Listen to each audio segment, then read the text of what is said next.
Hello, my name is Damon Wilderman, and this is my Globe presentation for Worldwide Technologies. Okay, here we go. So the country I chose to research was Japan. Why? Because they're a tech giant, and well, worldwide technologies. That's our basis.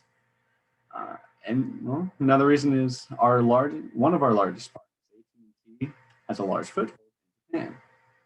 Japan is also the fourth largest exporter and importer for the US. And I got that information from the US Census Bureau as of January 2016. There's some large differences between collectivistic and individualistic cultures. And well, basically, it's just that in collectivistic cultures, their focus is on the group rather than the individual. What is the GLOBE project? Well, GLOBE stands for Global Leadership and Organizational Behavior Effectiveness, and it's a study of cultural practices and leadership ideals. What are the GLOBE practice scores? Well, they range from 1 to 7, and they're based on assertiveness. So how front and center these cultural practices are in their cultures. And GLOBE practice and value scores are actually different. The value scores are what the people of the country think they're going to land on. Practice scores are where they actually are. All right, so let's compare the Japanese GLOBE results and the US GLOBE results. So we got some similar scores in performance orientation, future orientation, human orientation, gender egalitarianism, power distance, and uncertainty avoidance. So there's a lot of scores that we share in common. Maybe not in where we thought we would land. As you can see in performance orientation and assertiveness, this is all wonky. We thought that we were close to like a 4 in assertiveness level on that continuum there. And well, Japan, they thought they were closer to 6. In actuality, these scores seem to all be pretty different from what our value score said we would be. We're very different in assertiveness, institutional collectivism, and I'll go further on those in the next slide, and in-group collectivism. And like I said, we have some value score oddities throughout the GLOBE results. With almost every country, it seemed like their value scores were pretty extreme compared to what the actual practice score was. A lot of the practice scores tend to sit near the middle, except for in collectivistic cultures. For the institutional and in-group collectivism sections, those all tend to be on a higher range of this assertive continuum. All right. So some of the GLOBE results that I'm going to focus on is assertiveness, which is how confrontational and aggressive someone is. And the difference that we have for Japan and US is 3.59 to 4.55 for the US. Now, that may not sound super big, but because of how even most of the in-practice scores are, I had to kind of focus on these ones.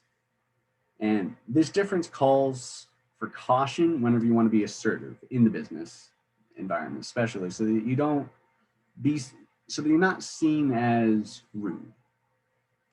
And then I also wanted to focus on institutional collectivism because I think that's where our biggest difference was between any of the results. In institutional collectivism, that's organizational and societal practice encourage and reward collective distribution of resources and action. So it's how much society rewards a person for doing things for the society, for their group, for their job. And I also wanted to focus on 2 results that we had pretty in common, but I thought they're important, especially whenever you're going into a business, whenever you're looking at expanding to a different country for business. And I chose humane orientation. Our practice score was 4.17 versus Japan's 4.3. Humane orientation is the society that society rewards fairness, altruism, generosity, and kindness. So we can expect people there to be about as nice as us, and that our kindness is going to be, I don't want to say rewarded, but rewarded about as much as it would here in the US. I also wanted to focus on uncertainty avoidance because, as far as running a business, that seemed pretty important because it's the reliance on social norms, rules, and procedures to alleviate unforeseen events. You don't want to be left with the pants down during a bull market. Moving on. So, what does this mean for you? If you decide to expand to Japan, like I'm off, well, we need to understand where the workplace focus lies. And this kind of goes to that collectivistic culture difference that we got. So, the American workplace focuses more on the individual, more on furthering your own career. And to us, that's normal.